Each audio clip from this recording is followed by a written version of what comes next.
بھارت کے سابق ججز اور بیوروکریٹس نے اپنی ایک رپورٹ میں مقبوضہ جموں و کشمیر میں انسانی حقوق کی بگڑتی ہوئی صورتحال پر تشویش کا اظہار کیا ہے۔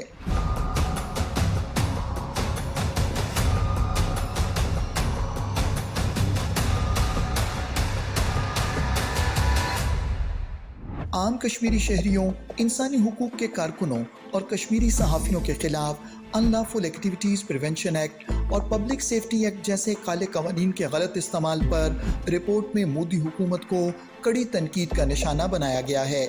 یہ رپورٹ بھارت کے سابق ججز اور بیوروکریٹس کے فورم فار ہیومن رائٹس ان جموں و کشمیر کی طرف سے جاری کی گئی ہے۔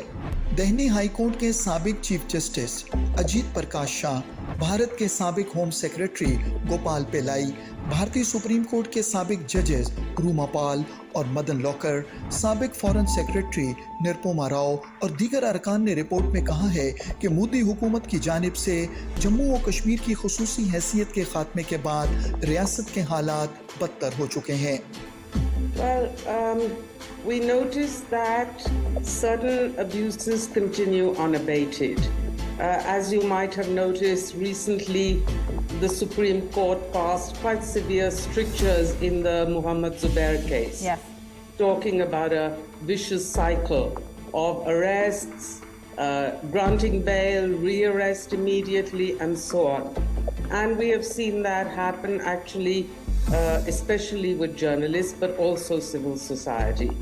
So we've seen it happen with Fahad Shah, now Shafqat Gul. Of course, Asif Sultan was granted bail after 4 years in jail, when the prosecution, the NIA court itself said that the prosecution had not found sufficient evidence. And then immediately he was rearrested. You see the same kind of pattern with Shah. Soon he will have spent 4 months in jail. It's utterly absurd. مقبوضہ جموں و کشمیر کے عوام کا کہنا ہے کہ قابض بھارتی حکومت نے ان کے اظہار رائے کی آزادی پر قدغنیں عائد کر رکھی ہیں اور بھارتی مظالم کے خلاف آواز بلند کرنے والوں کو گرفتار کیا جا رہا ہے۔ لوگوں کے اندر ڈر اور خوف زیادہ ہے۔ we don't have the freedom of speech. ہم کچھ نہیں کہہ سکتے۔ اگر ہم کوئی بھی چھوٹا سا بھی کوئی پوسٹ ڈالے اپنے فیس بک پہ یا کہیں پہ بھی، اینڈ اسی ٹائم ہمارے اوپر کارروائی ہو سکتی ہے، تو خوف بڑھ گیا ہے۔ میرا یہی ہے کہ لوگوں کے اندر بہت خوف ہے۔ اگر ہم کوئی بات کریں کسی کے بھی خلاف تو ہمیں خطرہ ہوگا کہ ہمیں پکڑ کے لے جا سکتے۔ کشمیری صحافیوں کا کہنا ہے کہ ریاست کی خصوصی حیثیت کے خاتمے کے 3 سال گزر جانے کے باوجود قدغنوں کا سلسلہ آج بھی جاری ہے۔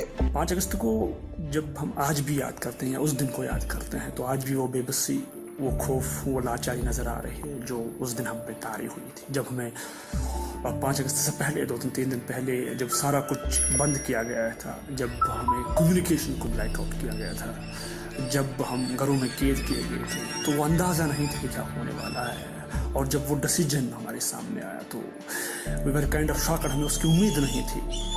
لیکن اس کے بعد اب 3 سال گزر گئے تو گراؤنڈ پہ ہمیں کچھ نہیں دکھا، کچھ بدلا نہیں ہے۔ وہ خوف وہ آج بھی ہے، وہ انسیکیورٹی ہم آج بھی فیل کر رہے ہیں۔